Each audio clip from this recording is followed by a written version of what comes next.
Welcome back to the Hands Away podcast with Trimble and Angelone. This is episode 5. It's week 5. We've made the news. Well, I thought I was going to have one news scandal this week. Don't drag me into it. You have made the news. No. We made the news in the first instance. That's what kicked it all off. That put us on the map with Was BBC Wales. BBC Sport Wales taking it all very seriously. Nonsense, wasn't it? Absolute nonsense. But I was so surprised because I thought we made quite a good point of the last thing you would want if your team was having a shit show of a Six Nations is for everybody to go, aww. It's the subtlety of it's the whoever has written that has just read let's slag them. Yes. The reason why we're slagging you is because we don't want to patronize you. Thank you. It was an act of love and respect. Disguised by stealth, love and respect, undercover. And it was quite upbeat, People bought tickets at halftime. I thought that was it was going well, I don't know. And that was all good. We're not the bad guys here. Penny Mordaunt, she's the bad guy. Oh my God. I mean, so I was saying people were slagging off my webcam game because my laptop webcam is awful, but I got a new one. Worst week of my life to get a high definition webcam because I look like shit. You're like Matthew McConaughey in Dallas Buyers Club. I am not all right. You're in a bad way, mate. It's been a stressful weekend for Vittorio, okay? I mean, far more. If I could just be in BBC Sport Wales right now, I would absolutely take that. That's my world. And it's great. But you had to up the ante, didn't you? You had to take on the politician. Talk me through it.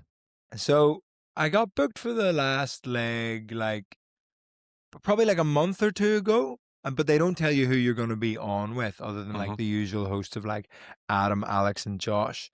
And I was reasonably excited. I was cool, it's topical. I'm quite decent at writing topical jokes and I can chat about all that stuff. And it's sporting, it's for people that don't know the last leg, it started as a Paralympic reaction show in 2012. Every time I say 2012, I fuck it up. In 2012. It started as a Paralympic reaction show, and then it sort of was really, really popular. And I remember it sort of gaining popularity then, and then it became just a weekly topical comedy show. So I was pretty buzzing about that. And then somebody messaged me on Patreon that they'd read in the Radio Times, which is crazy that that's the first place it gets announced that I was going to be on with Penny Mordaunt. And I was like, what? This is a left-wing political show. Why have they got a former Tory MP who I'm and at the time I was I'm pretty sure she's evil, but I don't know that much about her. So that's the first thing you did, confirm evil? Yes, I had to confirm or deny evil. And the first thing that came up is that she was promoting an arms fair in Saudi Arabia. Yeah. So I was well, there we go.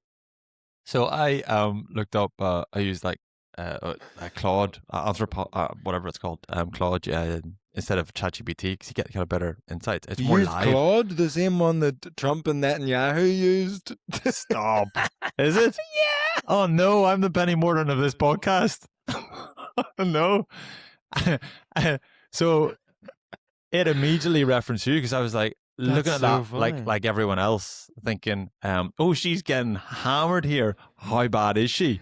So I was tell me what's crack with Penny Mordaunt, and then you seeing what came up organically rather than saying my friend Vittorio hammered her. Is he right or is he wrong?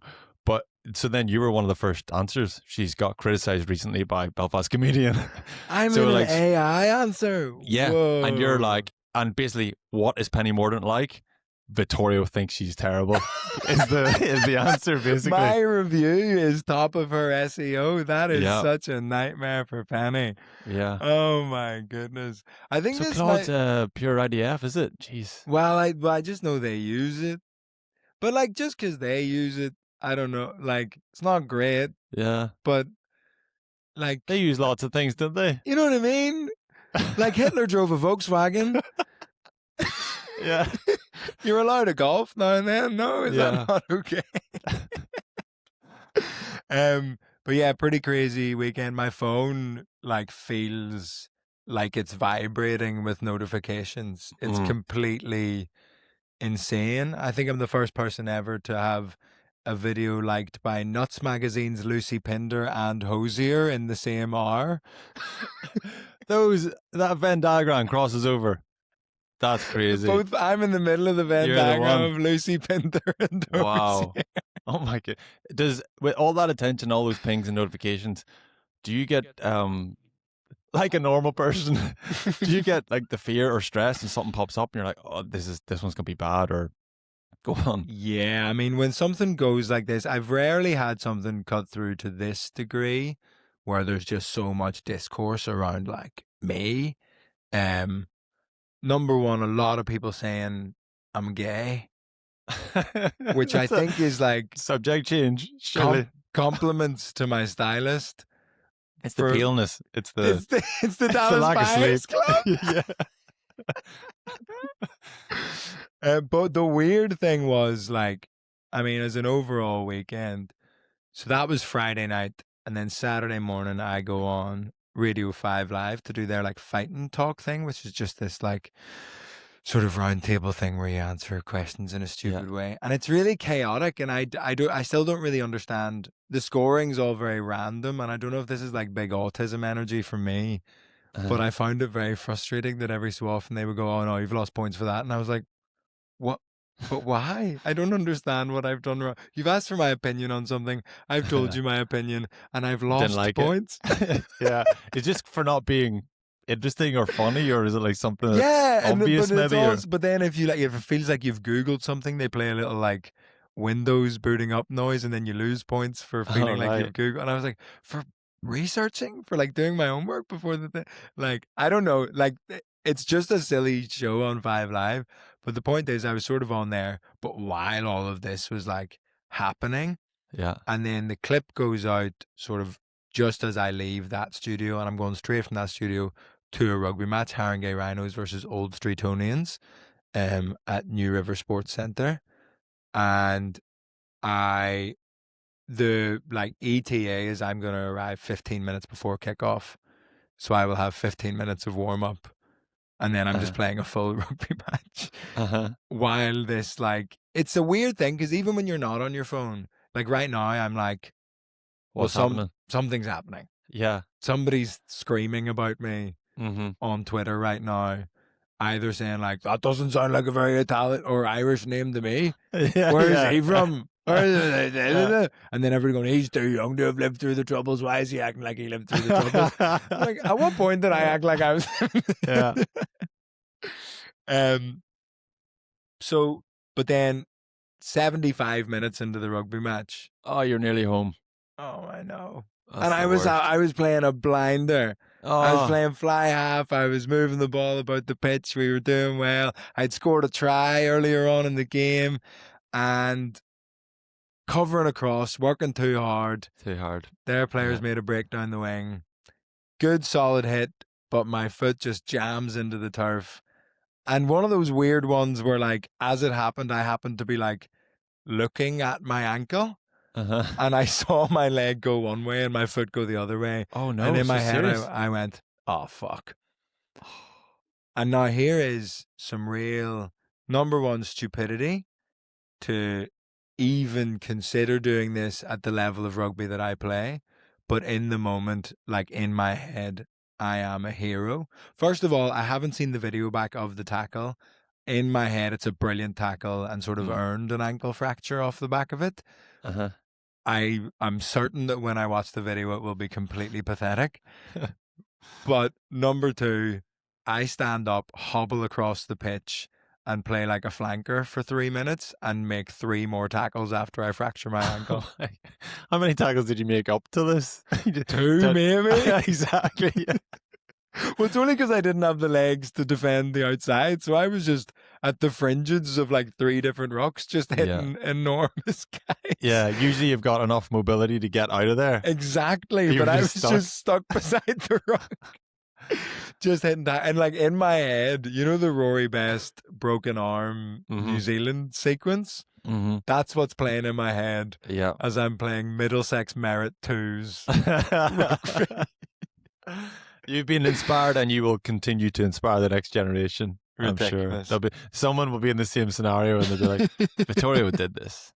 I can do it. They'll watch the footage back.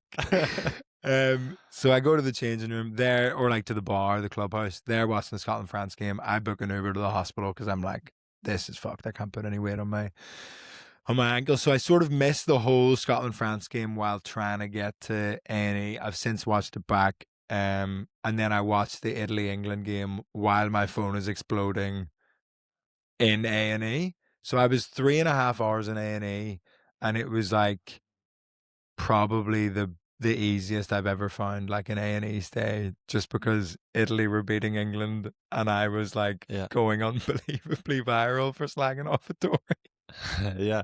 You might have got some drugs as well. Did that make it even better? No drugs. No drugs? No drugs. So like, it's actually not that bad of an injury in the end, but you know when something happens and you go, that is not good. So what it looks like, and I have a phone call tomorrow or today for people when this comes out on Tuesday, with like the orthopedics people to confirm, because it was just like one of the A&E people looked at the x-ray and they were like, look, I can see it looks like there's a hairline fracture, but I'm not sure how bad it is necessarily. So they're going to look at it when they come in on Monday, and then they'll phone you on Tuesday. So I have a phone call tomorrow to see what it says. But what they've said for now is 2 weeks in the boot. So I've got boot and crutches. Crutches are basically just for when I'm around other people who might bump into me. Yeah. But yeah, the big boot. So on stage in Norwich last night, I was, Dave Allen sat down on the armchair. No. Dave Allen, old Northern Irish comedian. I did the whole gig in Norwich in an armchair. Like Ozzy Osbourne from The Throne. Exactly. I could have done with Youngblood doing half my songs as well. But we'll go into enough of my weekend. It was separately an extremely exciting weekend. Yeah. At the Six Nations. So where will That's we start? Chaotic. That's chaotic. And are you watching the Scotland-France game and then the England-Italy game? There's only in those all the way through those 2 games, there's only boringness for probably 50 minutes and then brilliance. There's absolutely nothing in between. Yeah. So you can very much, when your phone's blowing up and going viral and comments, I'm dipping in and out. Pick the boring moments that you can. There's a hot spot when you can do your admin. Yeah. And then get eyes on the screen for the good stuff. Well, the other mad thing was for the last leg, it goes out live at 10 p.m. on Friday. So I missed the last 5-10 minutes. Like I was in my dressing room as the producers were trying to talk to me about like, come in. And I'm sure at some point in this, when I wasn't listening to them and I was just watching the rugby, they were like, now make sure you're very nice to Penny. And I was like, Doak's playing well. Yeah. So I missed it. But then interestingly, one of the runners on the last leg, I was chatting to, like, because I had it on the TV in the dressing room, she was like, oh, what's it? She was Welsh, and she was like, what's it? And then I was just saying about the podcast and about how we'd ended up in BBC Sport Wales. And she was like, I work for BBC Sport Wales. And I was like, no. She'll know. Who wrote the article? And then I like sent her it. And she was like, oh, that's my friend. So she like messaged him. So I've sent a statement from the Hands Away podcast to the author of that article. That's perfect. Perfect. Oh, you're just going to the top of the tree. You're going directly to that fella. Yeah. I got through. So, God, pretty good. So I missed the last 10 minutes, but I've watched it back since, and I was sort of in and out having to like, do little camera bits and whatever. Yeah. So got all that. But anyway, we'll start with Scotland-France, which I think is a bizarre game. Yeah. So we talked about this before on Virgin Media. We talked about it before, and we said, right. And when you're kind of punditing before the game and predictions and all this sort of stuff, you just need to be you want to get that balance of, you need to be a little bit outspoken, you need to be a little bit brash, and share an opinion, a clear take a swing opinion. But at the same time, it's sometimes if it doesn't go the way you hope it's going to go, think it's going to go, it can age so badly and you get so much abuse from Welsh people, Scottish people, whatever it is. So, but my take on it was, it feels more like we hope Scotland are going to turn up, because we've seen glimpses of Scotland do it in the past, but we've never seen what we saw against France. That's another level altogether. Oh my God. And what makes us think that they can do it is because in the past, like, Scotland don't have this same kind of mindset with France that the rest of us do, or Irish people do anyway.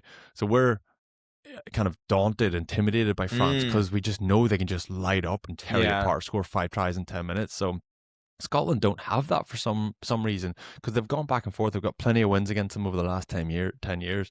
So they don't have that respect that we have. I think that mindset just characterized why we hoped or thought maybe Scotland could produce something, and then ultimately why they did. Finn Russell, I think, and Ben White, the two of them together, pulling the strings, they just played as if we don't give a stuff. We know you've got the best 9 in the world. You've got the best player in the world. Jalibert, you've got one of the best 10s in the world. You've got an incredible pack. I think it steamrolled everyone. You've got the 2 fastest wingers in the world. You've got Ramos, who's incredible at the minute. They just went, we don't give a fuck who you have. And they just flung the ball around like they were playing their back garden. And it was so refreshing to see. They sort of Franced France. Yeah, it was like there was crazy. just no respect for them whatsoever. It was just like, no, this is, and I think there is this thing of like, when teams build this reputation of like, we need to be very aware of this, that, and the other, the mindset, I think, becomes very much, how do we stop them? But it didn't even, and I mean, as evidenced by the scoreline, it didn't feel like Scotland were too concerned about stopping France. Yes, but they just wanted to play their game. Yeah, it was brilliant, and so there's that mindset, and what that does, that transformed their performance, or it created. I think it was the spur that kind of started their performance. But also, even just like practically, you don't need to be worried about what France can do with the ball if they never have the ball. Yeah, they literally did not have the ball for large parts of the first 60 minutes of the game. Scotland just, and the most impressive thing about it is that, well, Scotland, they went behind, they went 14-7 behind, and you thought, okay, that's a bit of a flourish from Scotland to start, now they'll wilt. They just turned it on again, chased the game, up the pace, really rapid, quick breakdown ball, and just flung it around to Pelot, who was playing unbelievable as well. And then the most impressive thing about it was that they got there, and then second half started, and they immediately kicked on where they left off. Yeah. And they just started playing exactly the same rugby. And it was, it's just, no one else does that. No one else is brave enough, or I would argue stupid enough to do that. No one does that against France. And it was so refreshing to see it. Completely. There was just no question of like, right, we'll try and shut up shop. Because I think that's really when France can pick you apart. If you're just kicking into them in the 22, they're like, great, we get a sort of run up at you. But Scotland, and even when they had loads of possession, they weren't having loads of possession in that sort of like boring way where they dominated possession. They just kept the ball, but just kept flinging the ball around. Yeah. It was like, I can't remember.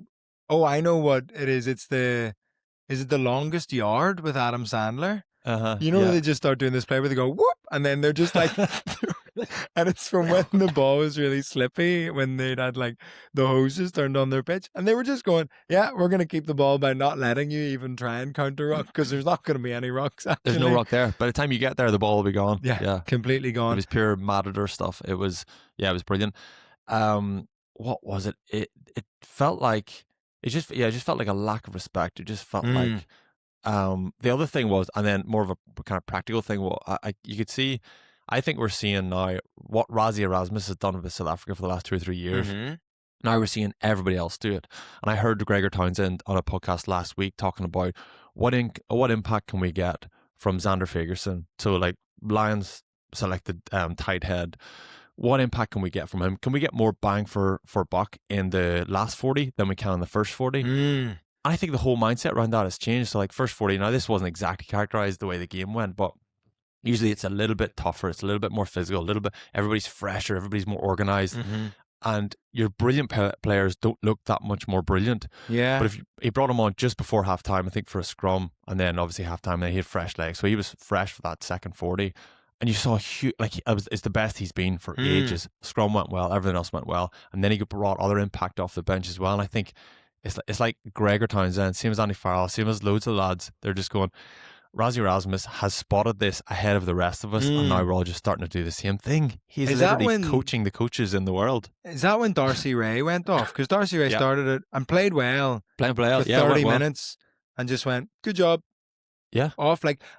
God, if you have a player who is a solid, really solid scrummager, but not that good in the loose, and then another prop who is better in the loose, but maybe not quite so solid at the scrum, maybe that is the move. Like you say, there's a lot more of this sort of organized play in the first 30 minutes and then sort of switching it on. I would like to give us credit on the Scotland-France game in that in week 3 of this podcast with Dornan, I said, are France wearing white?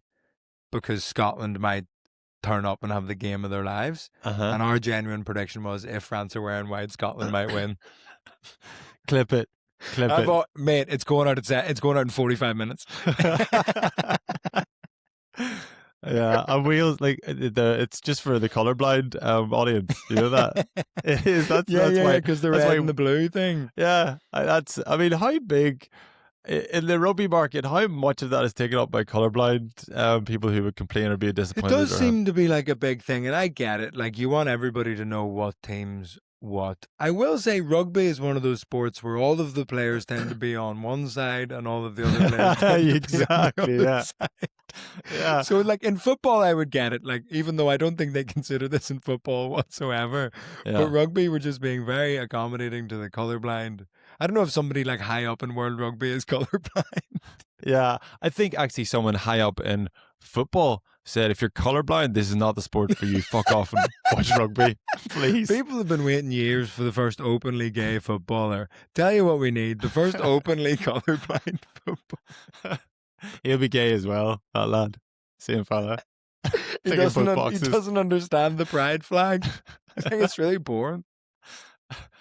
Yeah, so, it's great for everybody to see which team is which, but call me old-fashioned, I want Wales to wear red.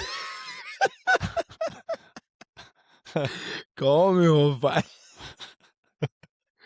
I think, that was that part of the conversation when Italy joined the Six Nations? Because it was quite nice. What did we have? France, England, Wales, Scotland, Ireland.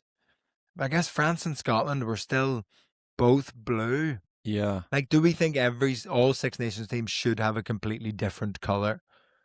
Yeah. Well, what's left? I think some are playing yellow. Is Romania playing yellow? Australia playing gold? What? Australia say gold, but can we just say it's yellow? That's yellow. It is yellow, isn't it? It's yellow. It's yellow. If somebody got you a ring that was that color, you'd be like, "Why have you got me a yellow ring?" Yeah. For the France stuff, I guess it's the first time in the Six Nations where they haven't scored the first try. And it's the first time it's the first time they've had to chase the game a little bit. And as you say, they sort of did that once. Yeah. And then sort of twice again at the very end. But it did feel like it felt like they weren't used to it. They weren't used to being played against like this, and they sort of not threw their toys out of the pram, but stuff did start to slip. I think that's fair enough. I thought they looked like Ramos took Ben White out at one stage and nailed him and kept driving past after the ball, and it looked like just petulance. Yeah. Just looked like a kid throwing a tantrum. Yeah, we saw a couple of times towards the end where they came in the side of the rock and took someone out, and then Jagu with the gouge. Do you see the gouge? I saw the replay of that. Has that been cited after the fact? Has that been picked up? Because I saw somebody on Twitter say this perfectly, and I think you'll agree with this. People go, I think people who have never played rugby probably go, it's all so messy and I'm all like that. That stuff just happens. As soon as your hand lands on somebody's face, your brain goes, that's somebody's face, and I'm going to move my hand elsewhere. Yeah, 100%. Everybody knows the difference between the feel of a man's face. It feels very different to any other part of a man. Or a ball. We've all grabbed the ball. Yeah. It reminds me of the scene from Kingpin when he the lights turn off in the bowling alley. And he's like, I'm going to gouge your eyes out, you bald bastard. And the lights come back on. He's got a bowling ball. And he's like putting his fingers in the holes. So it's also a weird thing to do, I think. Like I've never understood the gouging thing. Like there was players who were real like Skulkberger and a few other like mostly South Africans who absolutely love to gouge drugs back and in the day. gouging. They love drugs and gouging. And I've never like it's just so gross. It's weird. It's just never once like I mean, I haven't been in a fight maybe since I was in school, like 15 or something, but maybe on the pitch, I suppose, like just like little rows or arguments. It has never once occurred to me. Go for the eyes, get him in the eyes. Stick your finger in his eyes. That's a weird thing to do. It's just so like the possible negative consequence of that is so bad. Yeah. You know what I mean? That it's just like bizarre. But I mean, like, I will be so surprised if that doesn't get a sighting this week at some point. I'm so surprised it wasn't picked up by the TMO during the match. Yeah. It was obvious. Because they're picking up everything as well. Yeah. And also, if anything, like, I did want to ask the question, there was a lack of discipline from France, definitely. Yeah, they lost the head, definitely.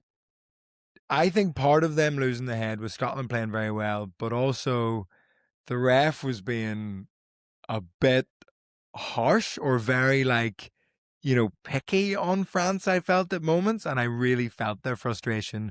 And they've just got to deal with that better, like, you know, play the ref that's in front of you almost. But it did feel like he was picking them up for stuff where you go, there was a few penalties in the first half where I went, all right, I mean, I'm happy about it. But I don't really know what that was for. Okay. Because a few people have talked about the penalty against Ireland for not hooking. Was it the Ireland game? There was a penalty given for not hooking the ball in the scrum. Yes, I think I did see that. I played against the team on Saturday whose hooker booted the ball forward every single time. Nice. Innovation, toe poke. He just absolutely bunted it. Wow. What a pioneer in the game that fella's. Got some creativity. Trying to gain territory from number 2 at the scrum. Finder. Was it a spiral? Did it spin? He got a 50-22 from his scrum. Yeah, there's weird ones that are the rules, but it's like if the ref come off the pitch, all we ref mates in a WhatsApp group be like, mate, what are you giving that one for? We haven't seen that one in 5 years. All we ref, mates. All the nerds in the WhatsApp. That's so rude. Do you think there was it felt like DuPont for the first time in this tournament didn't have a good game. That forward pass was real tantrum stuff. Yeah. Of like, well, if I don't get to have fun, no, like he basically nearly took his ball and went home. Yeah, put a knife in it like the next door neighbor. Yeah, he was rattled big time. Yeah, and it's really nice to see that. It's really nice to see. It's a real reminder. It's beautiful. On TV, we didn't do a good job of this either because we were talking about it. They were doing arrivals off the bus coming in the changing room. We're all like, I mean, I don't think we said this on air actually, to be fair, but even off air, we're like, he even looks so sexy. He's in a suit and he's just swaggering towards the changing room. Everything about him is just incredible. We need to stop this. He's a wee balding Frenchman. He is. That's the thing. As soon as things start going his way, all of a sudden he looks a bit disheveled. He looks so disheveled. Bald. And you remember that he has a face like he's been stung by so many bees. Yeah, he's swollen, isn't he? He looks like that Ken doll. You know, the Ken doll that got all the work done. He looks like that guy. What's clavicular? You know, the guy who like hammers his jaw and stuff. Yeah, DuPont's just done that all over his face. Yeah. Is Finn Russell the best 10 in the tournament this year? We wouldn't have said that. We wouldn't have said that before this game. True. We would have said, what's his name? French lad. Jalibert. We would have said Jalibert. Yeah, I guess he had a week off. And he did still play well against Scotland, Jalibert. Yeah. DuPont rattled. Do France struggle? I almost thought France, like, they waited a long time to take DuPont off, especially when their like other nines are also very good. I heard someone, who was it? a bit of a kind of a hot take in this about how, all the Jalibert, this kind of theory, and I've always thought we're kind of clutching at straws. You've got DuPont and Jalibert. You've got the best 9 in the world and one of the best 10s in the world, and there's X factor all over both of them. And the kind of the theory is, well, that doesn't really work. Someone has to manage, like Ron. The team needs to be about me, and if both of them they're kind of competing for that kind of main character, and then once the Punk got replaced, then actually there's a lot more kind of simplicity from 10 in terms of that service. But that occurred at a time in the game whenever Scotland were already partying. They were got at the pub, weren't they? They were gone altogether, so it's not a fair comparison. But yeah, I'd heard that's that. very true. There might be something to that, but I don't think that at the weekend proves it. That's very true. Like, what do you think that is? Just Scotland, just not have, like, that felt like a mental thing more than anything else. If they were just 100%, I think it looked mental, definitely. And it's actually a real shame now. France scored 6 tries, so like, it's not like, oh, they just about got their bonus point. At the time in the studio, we were sort of saying, well, it seems a bit unfair for France to get a bonus point whenever they've been completely outclassed. Yeah. But then to go on and score 2 more tries and score 40 points, it does feel like, okay, well, fair enough. But that's such a big moment for Scotland. Scotland have never gone in the Six Nations era. I think I heard this. They've never gone into the final weekend with the chance of winning the championship. But the chances of them winning it is, significantly dented by France getting that bonus point. It changes everything. For sure. I was having to think about the sort of bonus point thing and whether that needs looked at. I always think the try scoring bonus point for a losing team is weird. Yeah. They don't offer them in top 14, apparently. I think that's probably better. Seems right, doesn't it? Does seem right. I get the 7 point, the losing bonus point, because that like keeps the game competitive, and then it can make the end of a game very exciting, even if one team is like, 10 points clear or whatever. Like, there's still something to play for, and you get really exciting moments out of that. But the 4 try thing is just a bit like, that rule and that bonus point is meant to make people play expansive rugby. But I think for a losing team, I just don't like. It just does. It doesn't really do anything for me, and then it just does this weird tournament thing where you go, well, it feels like France have sort of got a bonus point for just Scotland being at the pub early. Like, I don't love it. I don't know if that is the solution, but I think I would prefer that. Yeah, and in top 14, they don't offer a try bonus point for the winning team. For 4 tries, they offer it for scoring 3. Sorry, you have to score at least 3 tries, but you have to score 3 more tries than the opposition. So, like, if they, so at the weekend, there would have been no bonus points. That would be so interesting. Yeah. 3 more tries than the opposition. I guess that does put an impetus in defense. And one of my thoughts on the Scotland-France game was, if you're a big, like, defense fan, not a great game. Yeah. For you. Yeah.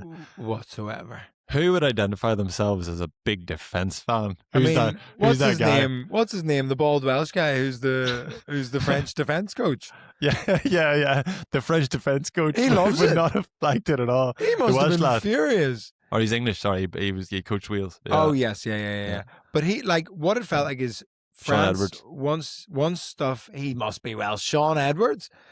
There's stuff when there's stuff going against France, the defense got very individualistic, of like individuals shooting the line, trying to make positive hits, trying to make big shots, and that's like you catnip to Scotland. Yes, because their whole thing is out the back, the offload. If you're shooting players up against Scotland, like, that's how they're scoring 7 tries against you. Yeah, and it just looks like someone who wants to just put this right or solve this problem, or in Ramos's the example of him, it looked like someone who just wanted to make a dent in someone. They're just annoyed. They're frustrated that it's not. Yeah, it hasn't been as easy as it was for the last 4 weeks of games, and they're just like, wait, no, this isn't how it's supposed to be, and they're just getting, which is crazy to be that frustrated about, like, not walking a game. Yeah, because it wasn't even like they were being trounced in that unit. Well, I get. Yeah. What was the biggest deficit? Was it something like 47-14 at one point? Is that crazy? Am I losing my mind? It was 4. No, sorry, you're right. It was 14 because it went 14-7. And then I think then Scotland scored 5 unanswered tries. Yeah, Or or or France 6. rather.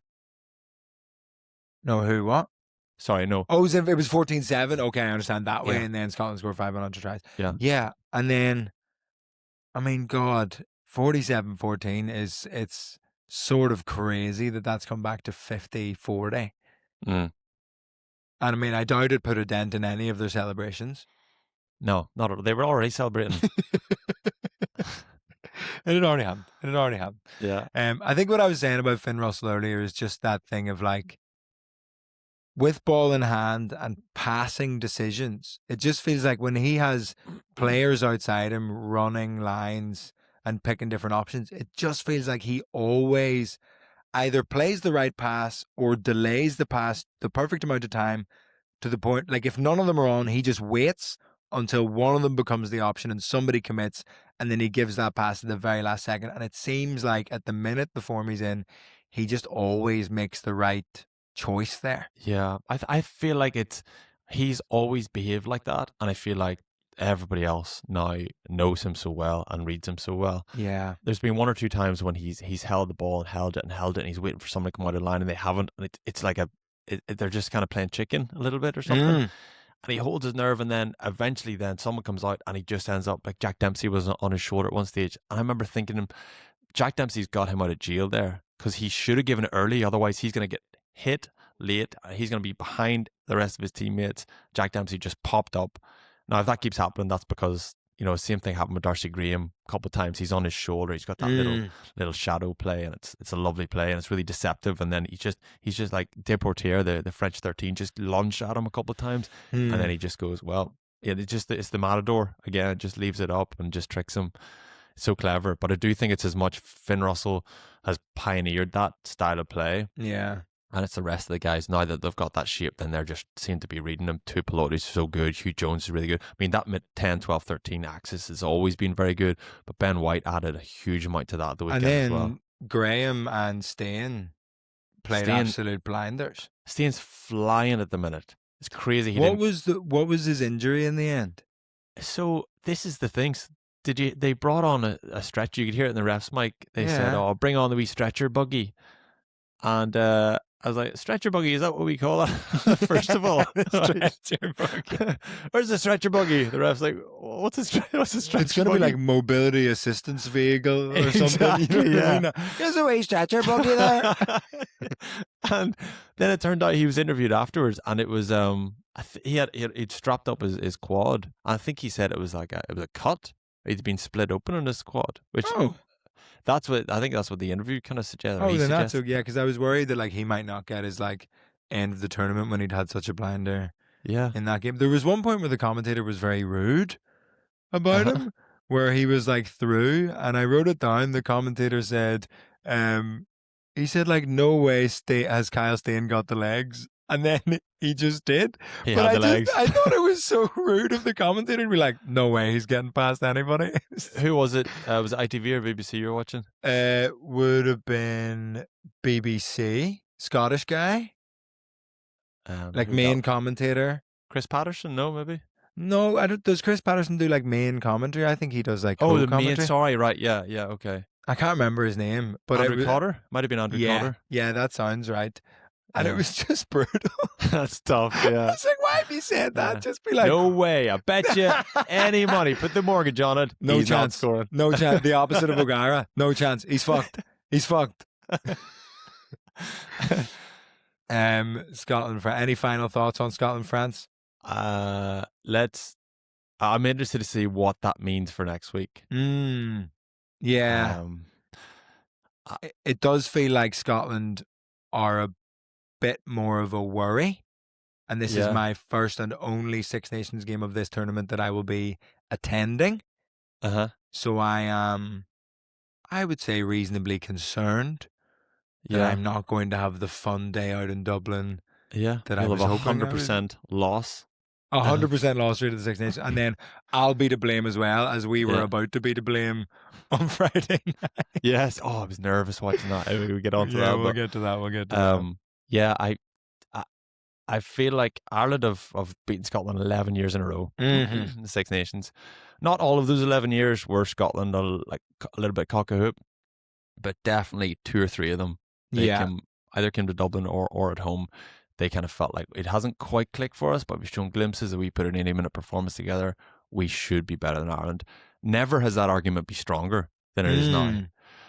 But the outcome to that argument has always been the same.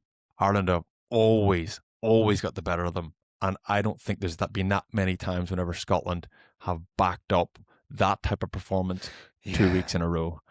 Yeah. So my summary, which could age very badly, I think and I hope Scotland are going to shit the bed. I think even if Scotland turn up very well, like, they can't be that defensively lax against Ireland, because Ireland won't have the discipline slips that France did when they were sort of having to chase a game. I think Ireland have had a tough old tournament and won't lose their heads as quickly if they're having a difficult game against Scotland. Do you know what I mean? They're more used to being in a fight. Yeah. France, and I mean, I was saying this is pure hindsight chat because France looked completely bulletproof up until the weekend. But there's something to it. There's something about grinding it out, finding a way to win. Sometimes it's got to be ugly. You got to find a way to shift momentum in games. France have never had to shift the momentum in games because they've always had the momentum. But anyway, so there's Ireland. I think the argument for Ireland will perform is less compelling. For Scotland, I don't think will hit the heights of what they hit. Okay. Clip it. Clip it, please. Let's get in BBC Sports Scotland this week. Another stressful. I was getting messages from people have started commenting on the clip of me saying like the hypnotism clip of like it's England at Murrayfield, it's England at Murrayfield, and people going, well, what about this now? You fucking patty bastard, blah blah. And I'm like, I said they're wearing white. This is exactly what I said was going to happen. Yeah. But it's all good. We all have this attention is good stuff, isn't it? It's all just clicks. I'm all about clicks these days. That's what I'm all about. We have our first ever sponsor on the Hands Away podcast. This has finally become not just a wee laugh. This has become a business. We're podcasters. We're businessmen. We're pundits. Am I a pundit now? Is that what happens? I think you are, yeah. I think so. In the past, now we are reading a script here. I'm not even going to pretend we're not reading a script, but it's going to be a great ad read because we're professionals. In the past, I would say one of the hardest things about watching the Six Nations in the UK is you can't listen to the Irish commentators. That is true. You have to put up with these English commentaries, and it's so biased, and the build-up is so biased. I mean, the lead up to this tournament was a perfect example, and they're just forever talking up England, talking up England all the time. But you've decided we don't have to do that anymore. Correct, and that's all thanks to our very first sponsor on Hands Away, NordVPN, our very good friends at NordVPN. Yeah, we love NordVPN. It is NordVPN, isn't it? It is NordVPN. That's what they're called, yeah. We do. Yeah, well, we love them. NordVPN. It's the world leading VPN provider with a global network of servers, over 9,000 servers, covering over 188 locations. Costing barely anything, but covering 188 locations. Listen, I can watch every Ireland Six Nations games on any broadcaster that I want, RT player, Virgin Media player, whatever, just by connecting through Ireland on NordVPN. I specifically avoid Dublin. I always connect through Cork. I don't know what that bias is in my head. There's something there. No, the internet's definitely not. I just refuse to give Dublin anything. There's something petulant in that, isn't there? So every Irish person around the world can now listen to the dulcet, beautiful, long-winded, might I add, tones of Alan Quinlan. Exactly. Or if you're in Ireland and you're not a fan of listening to Trimble prattle on about stuff, you've heard him enough on this podcast, just connect up to the UK, avoid London, and watch Brian O'Driscoll instead. Listen, a classic replacement. Yeah, I'll take Draco anytime. You can use NordVPN for fast and secure streaming, whether you're at home or traveling. You can enjoy all your subscriptions from your home country while going abroad. It also keeps you safe online, protecting you from phishing, scams, or malware with their Threat Protection Pro feature. To get the best discount off your NordVPN plan, go to nordvpn.com/handsaway and use our code handsaway. our link is also going to give you four extra I months. feel bad they've given you the really wordy bit here. This is tricky. I'm battling through it. If you just buy time for it, I'll rehearse this one more time and then just finish smoothly. I'll also give you 4 extra months in your 2-year plan. There's no risk with Nord's 30-day money back guarantee. Fuck's sake. Can you drag me over the finish line here?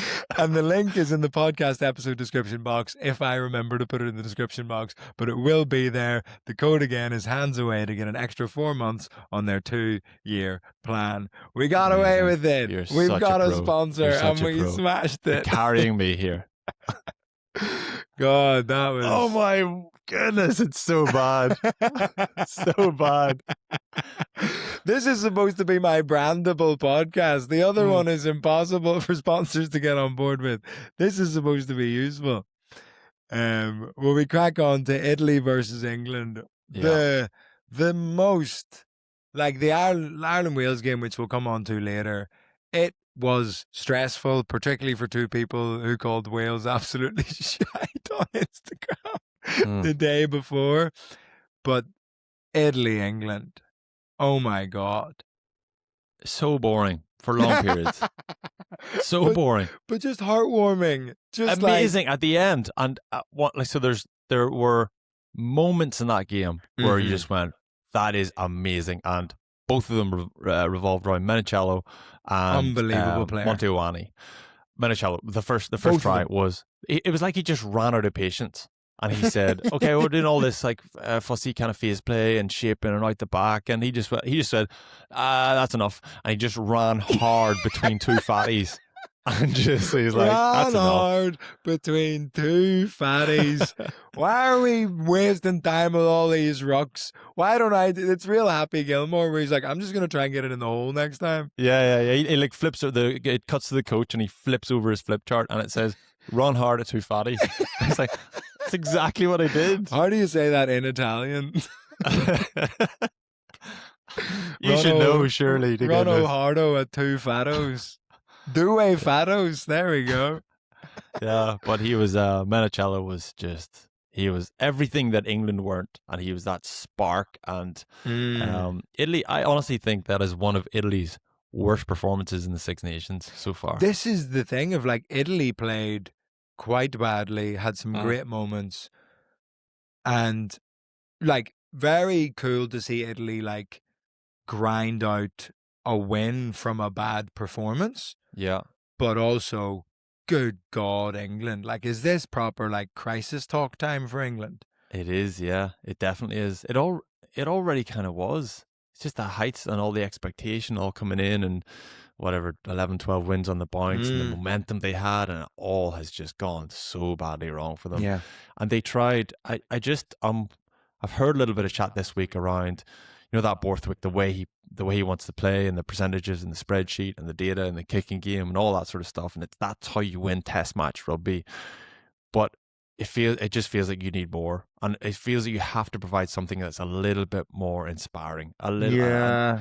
And like South Africa have played that style of rugby, but the difference between South Africa and everyone else, to be fair, is they have a spark. They supplement it with a spark, and that spark is Golby and the rest of the lad. And they just, off turnovers, they're deadly, absolutely deadly. So it's similar to what we've seen from France over the last number of weeks, and probably what we saw from Scotland, less so because they were building it themselves, but it just feels like you can't, like we've seen England do that multi-phase attack and phase play. Didn't work against Ireland, certainly didn't work against Scotland because they didn't sustain it for long enough. But then they go to the kicking game against England or against Italy because they're afraid of how dangerous this Italian backline is. They go to the kicking game and I think they did actually. It worked for long. Unfortunately, like as a rugby fan or a neutral, it worked. It was stodgy. It was miserable. It was boring. They just neutralized the Italian attack. Yeah, it worked for most of the game. It nearly worked. It worked for maybe 65 minutes, and then Italy got one opportunity, a couple of opportunities, and they sparked to life. And I wonder if, like, what's our takeaway from this? So, like, I get it. Test match rugby is different, and you have to be pragmatic, and you have to have a kicking game. You have to have defense and set piece and breakdown pressure, all that sort of stuff, but you have to have ability to spark to life. That's the thing, like that. You can grind out a game like kind of, but rugby's just too messy. Mm. Like at the end of each half, particularly, like just tired legs. And if you don't have somebody just making those breaks and scoring those tries in a really boring game of rugby like that, and like, who is that for England? We've recently discovered that Marcus Smith is unbelievably slow. So, Yeah. like, I don't know who that spark player is in the England backline. I don't know. I don't think they know who it is, and they've made that. I mean, now in hindsight, after the 9 changes, whatever, the entire backline got changed, Mm-hmm. and now they still haven't got any answers. So what does Borthwick do now? You can't panic select. Drop all those guys 2 weeks in a row. You can't do that. You can't bring in the guys who cocked it up 2 weeks ago rather than the guys who cocked it up just there at the weekend. So English rugby is really. I'm not now. English rugby will always bounce back because there's enough cash, enough players, enough there's enough expertise. They will sort it out eventually. Yeah. But it's hilarious for now. Good crack. We're all having a good time right now. Very good crack. But RFU came out and backed Borthwick though. They came out and said no, he's still the man to take us forward. Okay, so they're sort of like, and was that a backing like to the World Cup or just like the France game? It's a backing. I mean, you should probably see this in football more often, don't you? Yeah. Where someone comes out, or a player, senior player, or whatever, management or owners come out and back someone. But I mean, then if like 3 weeks later they got 3 more losses, it's almost how long is that? Like that expires quickly, doesn't it? As a coach, like, you maybe don't want the RFU to come out and back you, because that's when you know things are fucked. That's acknowledging that it's part of the conversation. What do you mean, back me? It's like when somebody goes, I don't care what anybody says. Yeah. You're all right by me. Yes, yeah. Why have you said, what's everybody else saying? Yes. Yeah. Steve Borthwick's like, backing me against what? What do you mean? I thought we had a great little relationship. I've got your back, man. I've got your back. Yeah. Listen, man. Don't listen to the haters. I didn't know I had haters. Yeah. Yeah. I thought this was good news. No, it's not. Now I know there's a lot going on out there. Yeah. But yeah, it's yeah, like what? It's tough as well for England because it's not just like you've lost to Italy for the first time ever, which is like grim, but like class for Italy. But also it's this feeling of like you've had a rocky couple of weeks. You had the Ireland like destruction of England. You had a week off to regroup. Like you ring out the changes, and then. Do you think part of that number of changes was because there's an argument for both things? Either England were doing the opposite of taking Italy for granted and going, we need to change things to be able to compete with Italy, or were they going, okay, we can change things because it's Italy? Oh, definitely not. No, I think they were serious about the English or the Italian threat. Yeah, big time. I think that was like trying to kickstart something, and it seems strange that when the Borthwick kind of the methodology there is build up that momentum slowly, get your defense sorted, get your set piece sorted, add layers to your game. But that takes game after game after game, and they had that momentum going into the tournament, and that momentum's just been stripped out. So if that's your philosophy, you have to start at the bottom, get your basics right, and then build the kind of the intricate details of your game. Then if you go, well, all of that's gone, then what's your philosophy now? Because you have to find a way to win test matches. Yeah, and like, I don't know, did he need to be a bit more like, this is a tough choice of phrase for Steve Borthwick, but like hard-nosed about it? Like, he obviously had a pretty settled team weren't they like 11 or 12 on the bounce? Yeah. 11 or 12 wins on the bounce coming into the Six Nations. Like, do you not just back those guys and go, sort of no matter what happens in the Six Nations, this is my team, and they'll be able to like sort it out amongst themselves almost, or do you think that's bad for broader squad morale? I'm not sure.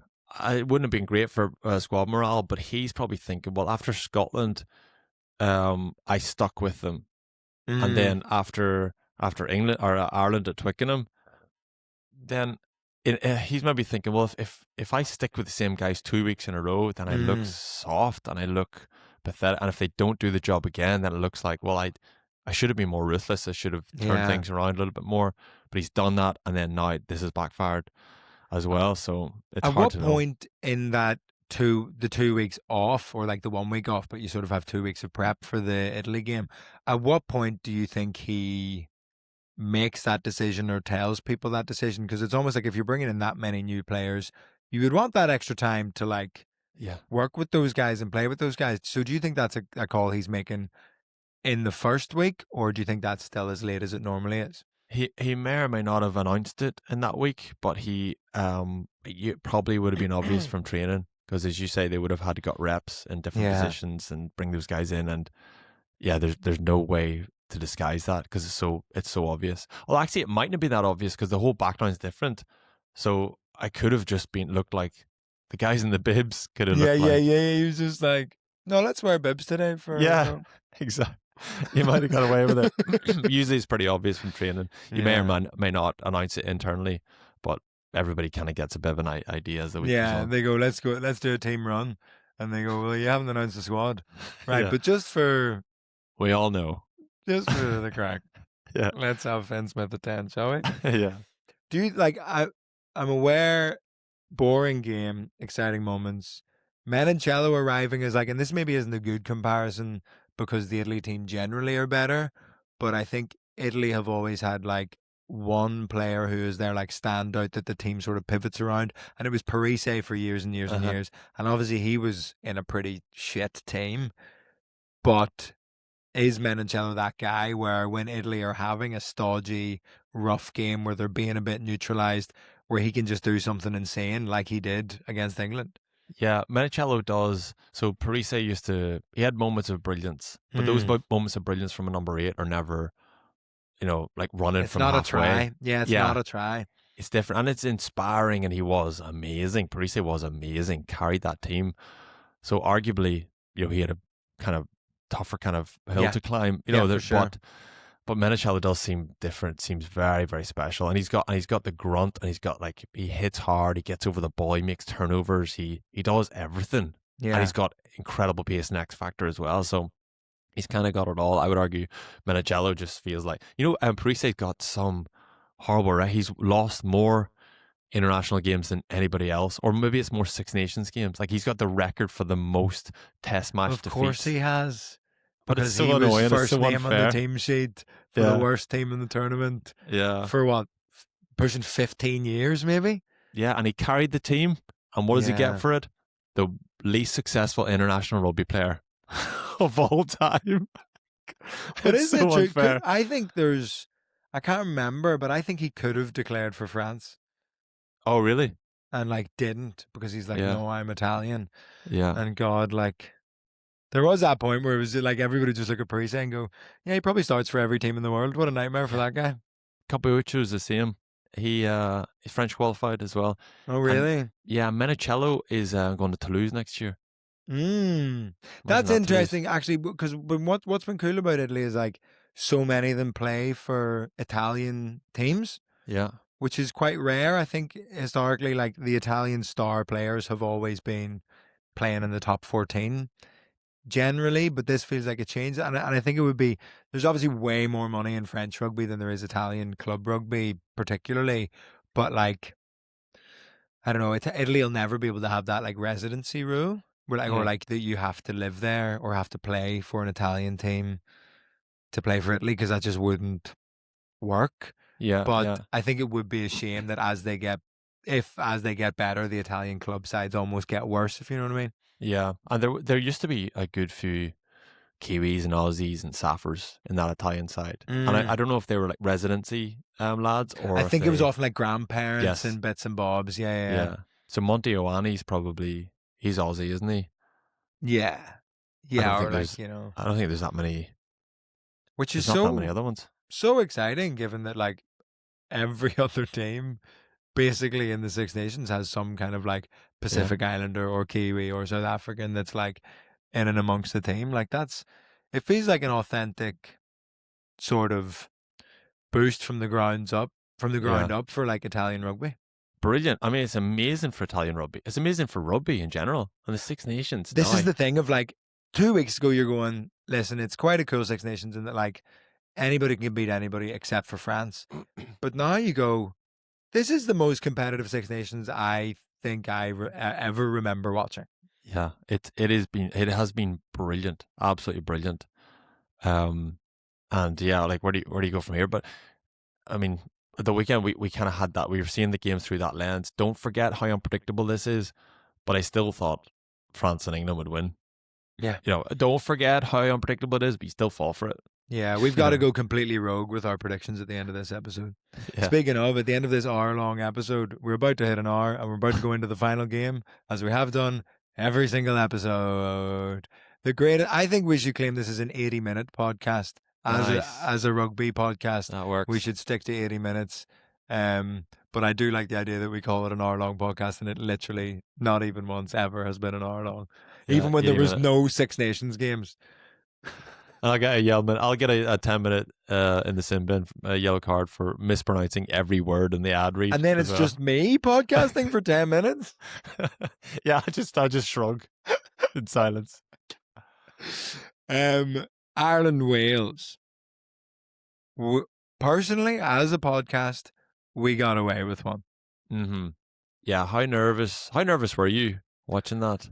Well, I was nervous for all different reasons. Yeah, because I was sat in the dressing room for the last leg, like about to go on, and like depending on how that goes, it's either career ruined or like a really exciting moment amongst the career.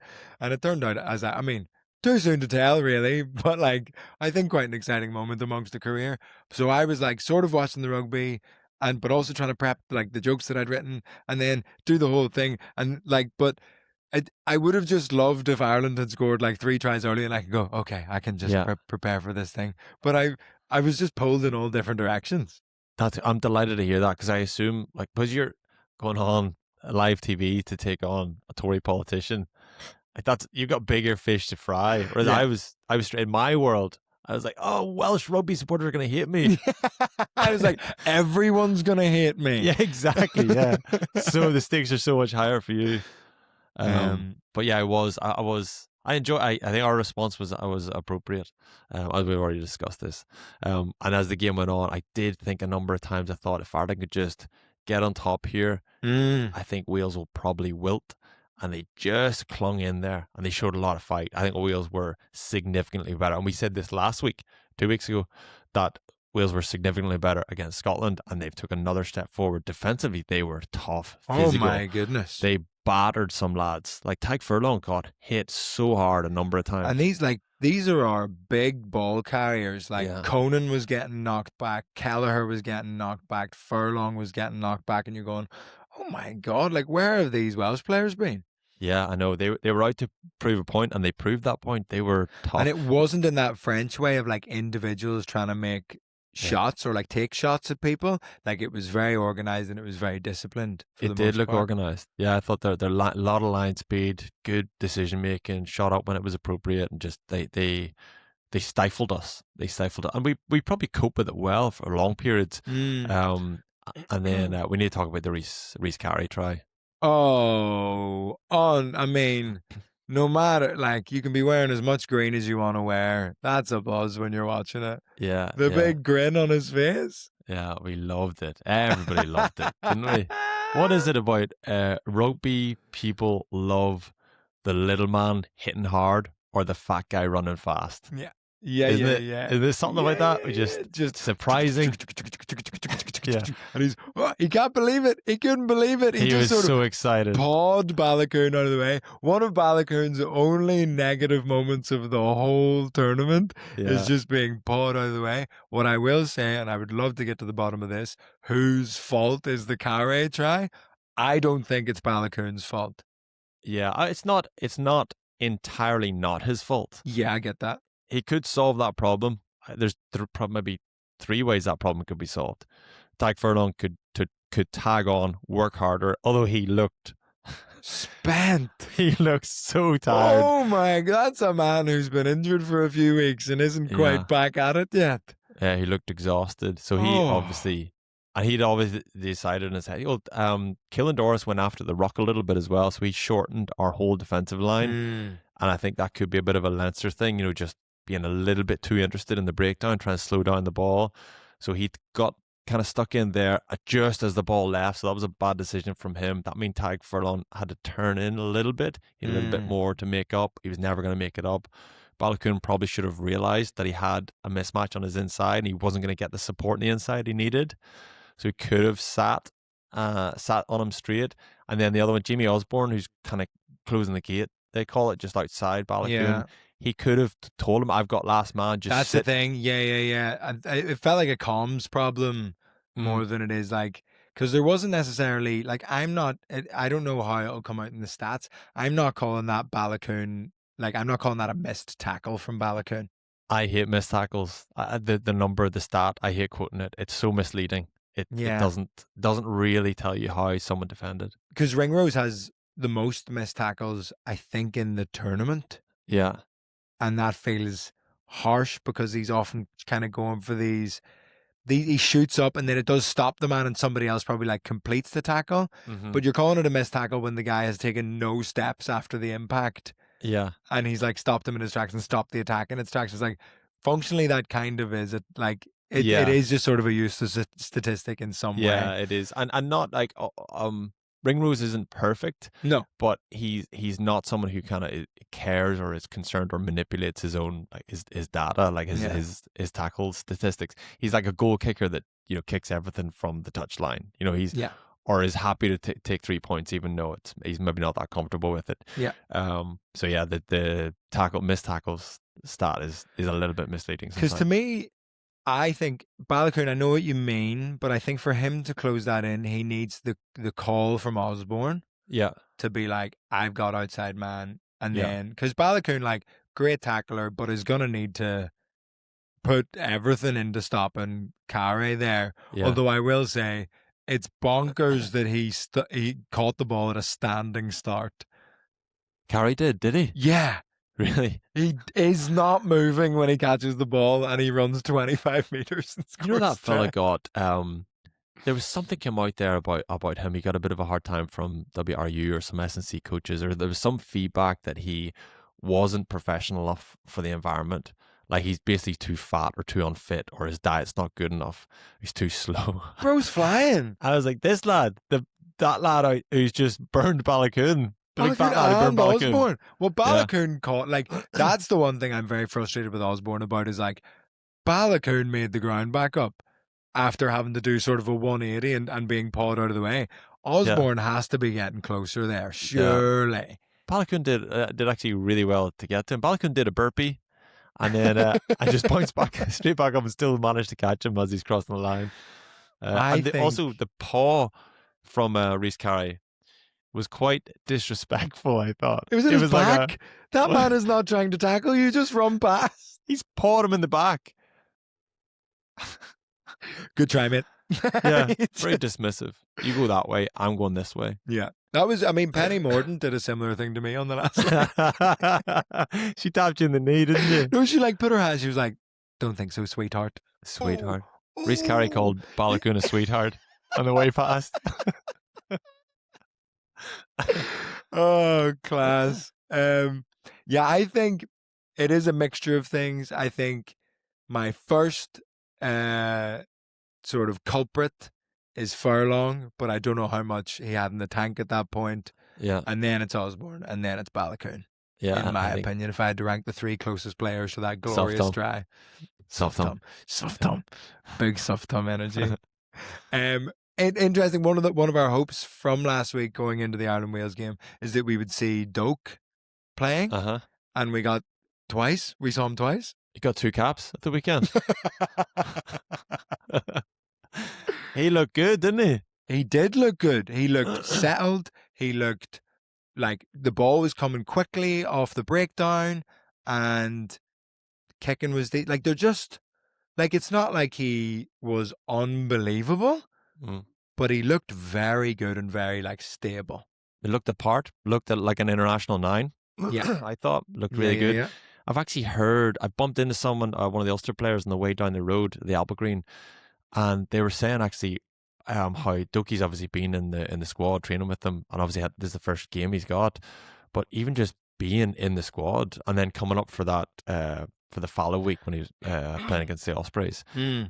they were saying they could see a difference in how Yeah. he holds himself, how he manages the pitch, how he manages like his approach to the breakdown, and how quickly Yeah. he gets the ball away just from being in that environment and Well, just absorbing all of the information that's at hand, and es- then getting to watch gyms at Gibson Park as well. especially with Gibson Park. Yeah, Especially with Gibson Park. Like being around that must be just like a masterclass. And I don't yeah. know how much of that is like explicitly like conversations they're having or just being on the bib side of things and watching how Jameson Gibson Park runs a rugby team basically. Yeah, yeah. That's what I thought. Like you would just by osmosis, you would just absorb that.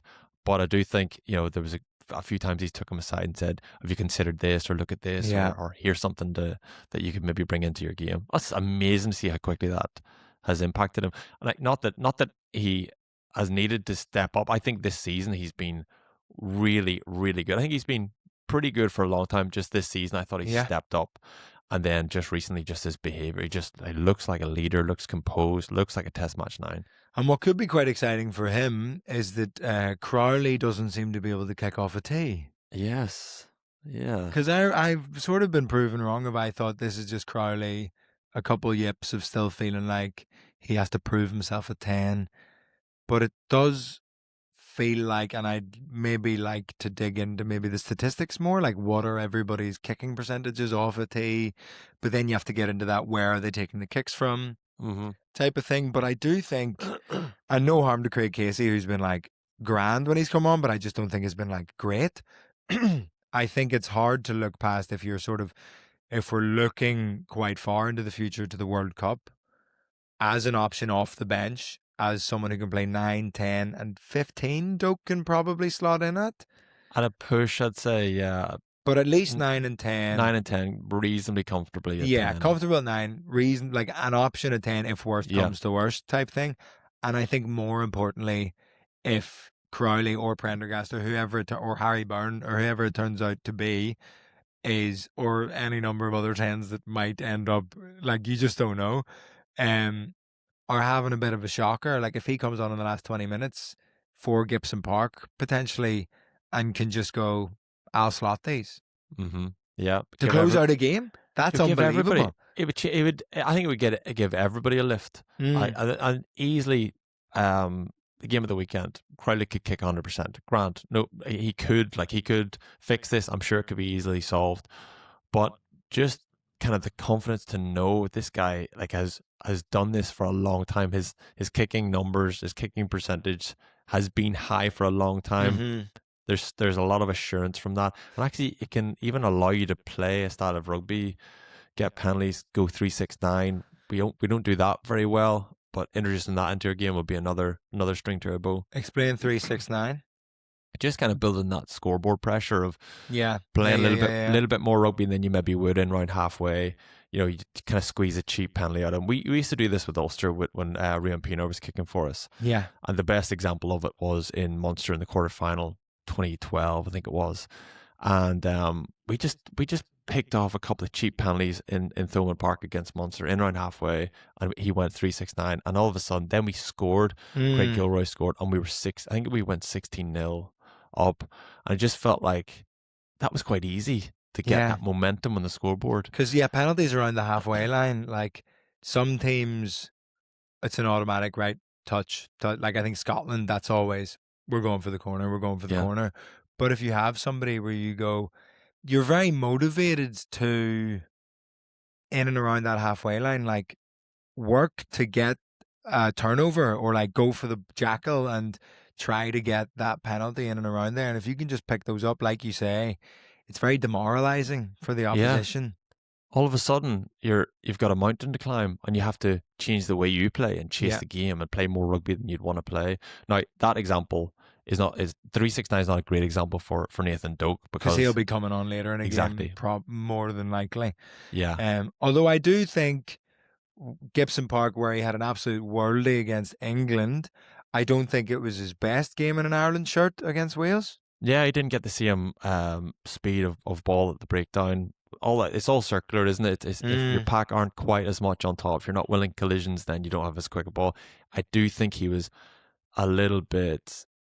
He pondered a little bit. He was a little bit sluggish, or kind of maybe just didn't quite get up to the tempo of the game. Well, the man interception on their line felt like a real instance of, like, that felt very out of character of like, Yeah. whoa, that doesn't happen to Gibson Park. That felt like a big blow. We were on their line, and that could have been a big moment in the game when we maybe cut loose a little bit. Yeah, well, you're talking about just like gone when do Wales wilt? Like, and that, I think that would have been a moment if we get over there versus them getting that intercept. I think that is a big moment where they could have maybe capitulated and we could have kicked on and really, like, had a much easier ride for ourselves. I think there were 2 or 3 moments like that where that could have happened. That's one of them. And the other one was Jack Conan's disallowed try. It's 12 minutes into the game. And I'd be assuming Jack Riley kicks that conversion. Again, maybe he doesn't, right? But you go 14-0 up there, I think it's a completely different game. 12 minutes into the game. Not that they'll wilt then and just go out the gate. We'll see a purple patch from them. But they have to chase it a bit. It's different. They don't. They certainly don't go down the other end and kick 3. Yeah. They don't do that. Yeah, very much so. I thought another little turning point moment, and there didn't seem to be much of a fuss made about this. I thought the penalty for Tagburn for the deliberate knock-on was very harsh. There was 2 because there was a Welsh one as well. But Tagburn is like moving his hand out of the way of the ball. Yeah. And you're calling that a deliberate, like, that just seems completely crazy to me. I think it's the language around that. I think there's a lot of deliberate knock-ons that aren't deliberate. I think they should be called careless knock-ons. Do you know what I mean? No, that doesn't make sense, doesn't it? No, because every knock-on is a careless knock-on. I suppose. I don't know. No, there's some careful ones. I did feel like I did feel like the DuPont one was like a deliberate forward pass and maybe should have been a penalty or something. Yeah, that was I was like, you can't do that. Yeah. But yeah, I felt bad about that. What about McCarthy's chip through? Yeah. Where did that come from? If Ireland are going to play that, first of all, with Joe McCarthy, if Ireland are going to play that type of game, play Joe McCarthy. They're going to go direct and physical. You played the big bully in the second row, but he came on with a point to prove anyway, and he made that point. Made a big impact. And I do think James Ryan played very well and was very physical. Yeah, but I think Joe McCarthy adds something in there, and I don't know. Like, I was slightly surprised. And I guess you'd maybe have a clearer perspective on this. I was surprised when we had like Conan picking up from the base of the scrum rather than Doris, because I sort of felt like Doris was carrying a little bit better than Conan. Like, I felt what did you think? I thought Conan was carrying. They're so different. They're very just different styles. types of ball carrier, absolutely. But I think Conan's going for those big, like a very impactful collision. Like, he's going 100 mile an hour, they're going 100 mile an hour, whereas Doris sort of makes them like check a little bit, and something slightly different happens. And I just felt like the way Wales were defending, I felt like Doris carrying more would have maybe been slightly more useful. Maybe it did. They're such different styles, and there's a sophistication to Keelan Doris's carry. Holds it in 2 hands, and it's all options. He's got a bit of footwork, and Jack Conan, and I mean this in the most positive possible way. He just rallies forward, it's peasant like. It is like he wants to hurt someone. He's just like barreling and I think forward. It's him. I think he wants to hurt himself. I mean, I actually thought he was Ireland's best player, probably at the weekend. Was he man of the match? I'm not sure, but look, he took a lot. He took a lot on board. He shouldered a lot of burden in terms of carrying like that. I was excited to see Timoney starting, but I don't think he played brilliantly. I thought he played like well, but it wasn't like I felt like this was a moment where he could have gone, maybe I should be starting, and I don't think he did that. I thought he started the game very well. I think he just he needed to kind of maintain that level the whole way through, and it probably dropped off a little bit. But just the fact that he's demonstrated 3 or 4 times now that coming off the bench, he's so important and adds a big impact. Probably didn't get like the starting version of that. Yeah. Almost in that way where it's like the game was slightly like it's not like broken up enough. Yeah. Like for him to be a starter, like he thrives being fresh legs and having energy that other people don't have at that point of the game. It's a slightly different skill set, I suppose. And Jack Conan is able to do both. He always makes an impact off the bench, and I think he starts well as well. Yeah. I have a theory Uh-huh. on Ireland and why we've been having a difficult time. Not enough gingers. Okay. I Type of think gingers. I think a good Ireland team needs a few gingers in there. Uh-huh. I And mean, do you mean ginger like as in proper fiery ginger, like bright red? Doak, Frawley, Uh-huh. that's all we've got. Osborne? They both played well. Osborne, I as much as I would have a go at him for saying this himself, I do think he's a legitimate strawberry blonde. Okay. I think you can really only tell from the tash as well. Oh, Like, but then lots of people have ginger facial hair that aren't ginger themselves, you know? yeah. What did you think of Tom O'Toole? He's playing out of position for a start. I thought he did very well. He got a lot of credit from Andy Farrell. I think the last thing he wants to do is play too well at loosehead, because then you've got Paddy McCarthy, Andrew Porter, Yeah. and Jack Boyle. Yeah. Come You on don't back. want that to be your position. That's the last thing you want. Stick to tight. It's nice to show a bit of versatility, but when's versatility that beneficial for a prop? Because you've got all three front row positions covered on the bench anyway, so you don't. Yeah, definitely. The only No matter what. the only time it's maybe helpful is at a World Cup if it's a toss up between you and someone else. Well, I can cover loosehead in the eventuality it ever happens. Yeah. But I think, and also for Ulster, it'd be a bit of a disaster. If he suddenly shifted across. Yeah, they're like, tight end's the most expensive position, and you've just like put him over there. So he went well. I thought he did really well actually. Scrum went all right. He was good around the park. I thought he did well. Where did Ireland go wrong?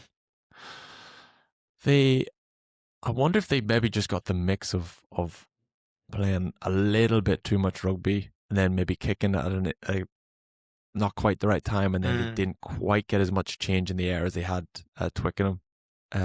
Very small margins now, and that was a strong Welsh performance. We threw the ball around quite well at the start. We got the try from who scored the first try? Doesn't Stockdale? matter. Stockdale's try was lovely actually. Yes, we Tip stuffed on- them. Yeah. Soft on from Stuart McCluskey. And then they had a similar bit of kind of a build up to the disallowed try from Jack Conan. Mm-hmm. But then that accuracy was kind of taken over by just a little bit loose passing. Gibson Park threw one to grass. Crowley threw one to grass. McCluskey threw one behind everybody else in the back line, and Balakoon got bundled into touch. So like that started to creep in, and it felt like Welsh defence got bigger and more confident. And that kind of impacted us a little bit. We didn't quite maintain the momentum. We weren't quite accurate enough, I don't think. Looking forward to next week. What, like, Stockdale had that try and a few good moments throughout the game. Like, I'm thinking, what is Ireland's starting 15 for the Scotland game? So, in the front row, might as well start 1 and go to 15. Okay. Am I announcing the team here? Yeah, let's announce it. Like a stadium announcer. Yeah. So do you reckon Jeremy Loughman comes back in?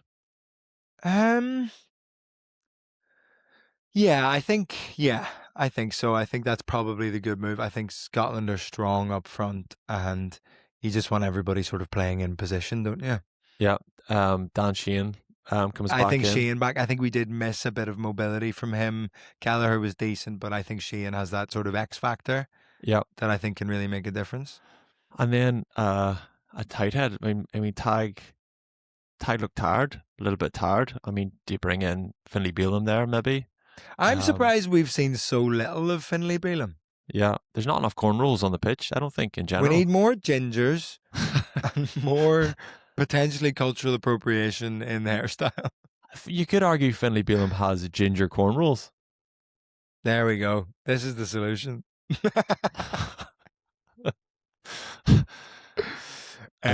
So across the front, I mean, it would be bold to take out Furlong, but he had a bad time at the scrum, and he looked knackered around the park. Yeah. And whether this is that perfect example of like he's a brilliant player to bring on for the last 20 minutes. Yeah. Like Yeah, he maybe. could really make a big impact there. So whether it goes Lockman, I think Sheehan we're both agreeing is like on, and then Balaam. I think it'd be bold to Yeah. bring in Balaam, and I think maybe Furlong probably will start, but I think I would like to see Balaam. Yeah. Second row, I think Go back to Joe, aren't we? yeah, Joe, and then who? I saying, how does that affect everything else? Do you know what I mean? I think James Ryan has been very good. I don't want to drop Tag Byrne. But does he go in at 6? Are we gonna? But then are we dropping Jack Conan? But I'm then not happy with any of this. is as in like, No. does this impact in a weird way where it goes like Byrne goes to 6, Conan goes to 8, Doris goes to 7, which isn't like his natural position. I would slightly worry about if the Scotland game is likely to be quite a messy, scrappy game. Uh-huh. Do you need a proper 7 like Timoney, Yeah. sort of cleaning stuff up? But I guess that the decision is almost like McCarthy or it's not for another second row. Yes. Yeah. It's a complicated. Yes. Yeah. Knock-on effect all through. Like the knock-on effect to the back row, moving him around, and then Doris into 7, and then who covers the bench, and then it also maybe impacts whether you go 5-3 or 6-2. I think against Scotland you got to go 5-3 because you got to expect a lot of tempo to the game. Yeah, big time. But maybe that tempo in the game means maybe you don't want your big lads. You want one less big lad playing for 60 minutes, 80 minutes. Yeah. We're asking more questions than answers here, aren't we? Yeah, let's go McCarthy and Ryan. I think we back ourselves. Yeah. And then that sort of necessitates, other than dropping Conan, which I just don't think is going to happen. Yeah. That would be quite crazy. I think it's probably Byrne, Conan, Doris is likely to be the back row if McCarthy comes in. What I actually think probably will happen is that McCarthy won't start and Byrne will be in second row. Yeah, but I think I would like to see McCarthy. Even though I was a detractor of his early in the tournament, I think he sort of proved. Yeah, we know what he's capable of. Yeah. We just didn't see it for a couple of games at the start of the tournament. I agree. So backline, we're going James and Gibson Park and Crowley, aren't we? Absolutely. Crowley again, I think. It was tough to see Prendergast sort of in a woolly hat up in the stand. Like, you sort of feel a bit bad. Yeah. That he's like... but like he's so young that I just think like he's got time to recover and come back, and it is tough. It is so tough. He's just gone straight in the deep end there and straight in to being kind of a beacon for negative feedback and criticism, and he didn't even slag Penny Morton. He didn't even do. He wasn't even asking for it.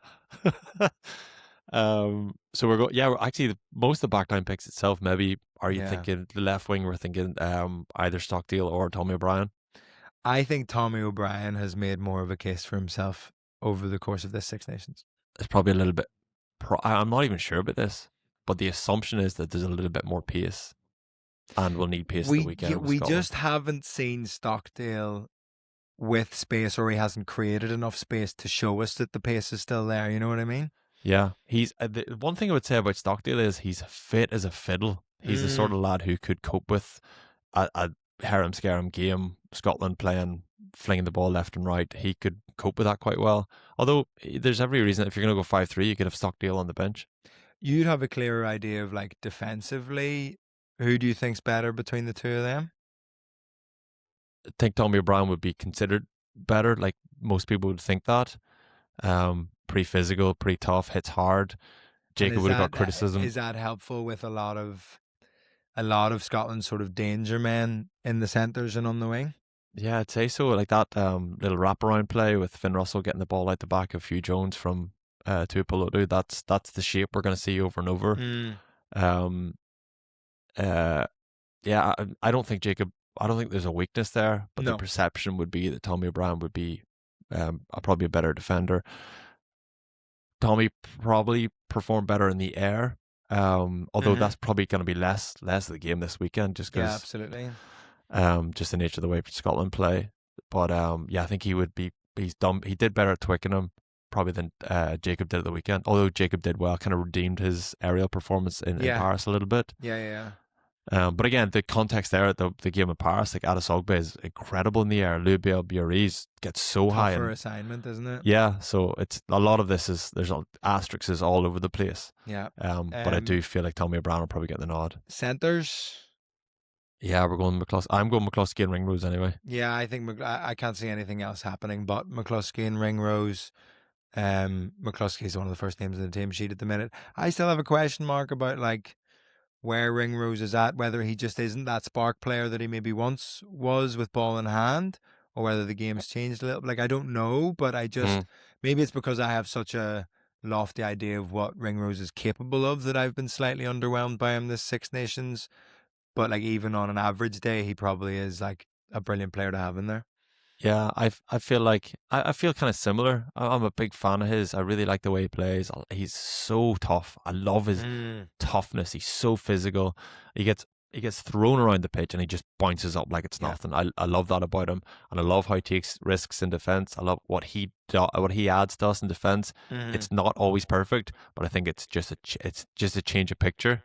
And I think he might be someone who might kind of read through when we see that shape we're talking about with Tuipulotu and Finn Russell. He might be someone who'll kind of read through and just surprise them a little bit with ball in hand, which is nice. Because one of the Scotland tries was like the one time they didn't pull it back to Finn Russell, Tuipulotu just played the short ball, and I front think door. France were so drilled to watch for Russell out the back, and I think those are the types of reads that Ringrose can do very well. Although he has got caught out doing exactly Tuipulotu doing exactly the same thing at Murrayfield a number of years back, and I remember it because I hated Tuipulotu for a couple of years afterwards because it was so I hated the way he behaved afterwards. He's just so fired up. He's just so passionate. I love that, and I hate it as well. But he put Hugh Jones through that gap, and Ringrose came out and he got the inside shoulder, and Tuipulotu pointed at him like as if to say, "Yes, I've absolutely done a job on you there." Now Ireland went on to do what they always have done to Scotland and pull their pants down the rest of the game, but that was a big moment, and that was Tuipulotu getting one over on Ringrose. There is a fieriness to this Scotland team, isn't there? That sort of like, especially with us.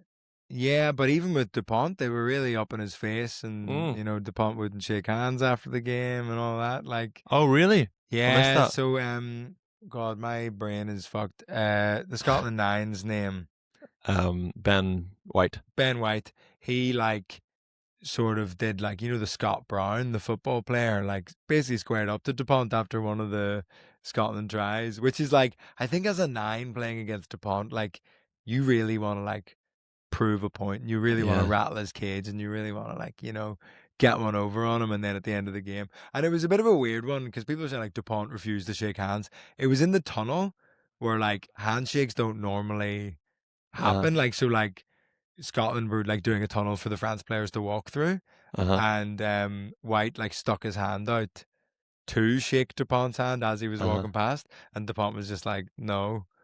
But it's not like they were walking past. Like, it wasn't like they're doing the chain of handshakes, and Dupont like refused at that point. So it did feel slightly different.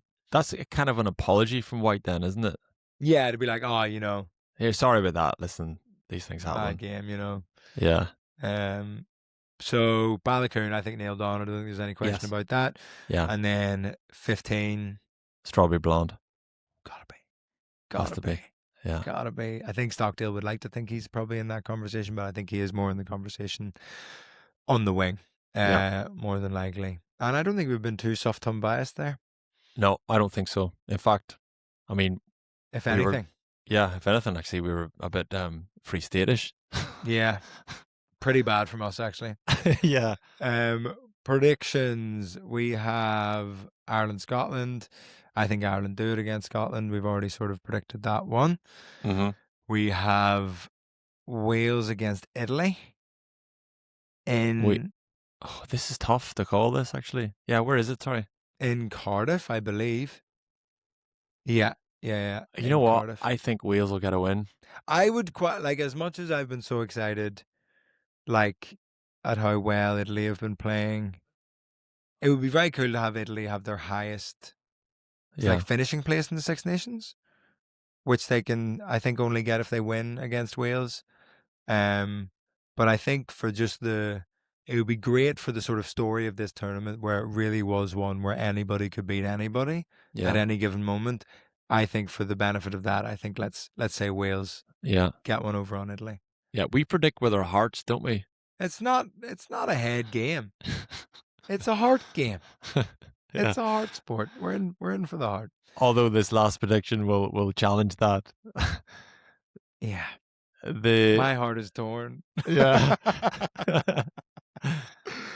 Like I just no amount of heart or emotion. Sorry, actually the heart goes both directions with this. You're right. It does. It does. Yeah. You don't want to see England win, really, no matter what. Really, ever. Even if it'll potentially hand the championship to Ireland if they get a win. Here's a question. If I think this is the defining thing. If Ireland beat Scotland, I think we're sort of going for, like, we want England to win. But if Scotland beat Ireland, I'd rather France win.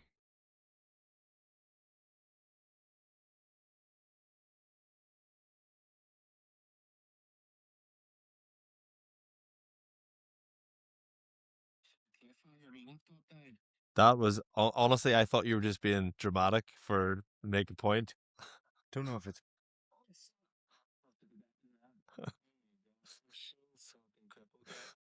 We're back. My laptop died and I fell over while trying to get a charger. I need to go to bed for about a week and a half. My body doesn't know what to do with all this, like, adrenaline from all the... Too much excitement. Too many notifications. I've overdosed on notifications. Yeah, you need to see off a Barocca and then just go for a snooze. That'll sort you. I am overdosing on vitamin C at the minute. That is my big thing for trying to fix my ankle. But to conclude, if whatever, I hope France win. If Scotland beat us at the 2:00 kickoff, then we're France supporters for the 8:00 kickoff, and we're not going to be watching the final game, the France-England game, the Grand Slam decider. We're not going to be watching that live. We're going to be watching Mike Rice do his show at Vicar Street. What an absolute buzz! We're going to get him we're going to because Mike's not going to listen to this. We can absolutely spoil the surprise. We're going to get him a scrum cap and get Driscoll to sign it. Should take it around the stadium on the day and try and get as many players as possible to sign it. Would he wear it for his gig? Would he wear a scrum cap for his gig? And it's going, we'll get him a gum shield as well. Has to be done. We'll get one for Penny Mordaunt as well. Yeah. So this is the podcast, but I've never heard the word Protestant said so many times than on your podcast. I love that, because I'm the... Anytime I'm down south at doing gigs or speaking at things, I'm the villain. I'm the Protestant. I'm the kind of goofy. And often I would either get slagged or I would bring it up, and it lands very well, like the token Protestant. And I, kind of play along by only talking about Protestant rugby players. I would select them all first choice ahead of all of your Catholic players. Yeah. So I kind of do that quite a bit. So I and Mike's like wielding it against you. So. Yes, I know it always lands very well. There was one gig I did at a rugby club in Maynooth, and there was that whole banter on the stage. It was all, I like all the Protestant players. They're my favorite players. And then the thing is, down south, Protestants hide in plain sight. Yeah. They're actually everywhere. A lot of sneaky Protestants kicking around. Yeah. And I'd say 3 people came up to me afterwards for the rest of the night, and they were like, I'm actually a Protestant too. Shh. Don't tell anyone. But I they've got loved Irish names down there as well. Yeah. They've got real taggy names, the Protestants. Yeah. And you and I, our graphs are crossing as well. Actually, we might get funding from from Northern Ireland for some cross community project or something. I think somebody because he's saying you're turning Protestant, because that's the gag about me. I'm turning Catholic. Wow. This is a real sort of across the barricades. Yeah. Like, we actually found we had more in common than we had different. A lot of my best friends are actually Catholics. Anyway, thank you so much for listening and watching. Subscribe on YouTube, subscribe on Spotify. Drop a comment with your questions for next week or thoughts, or whether you're a Catholic or a Protestant. We'd love those statistics. And we'll see you for the final episode of this Six Nations reaction. But I hope you enjoy the week and have a good one. Nice one.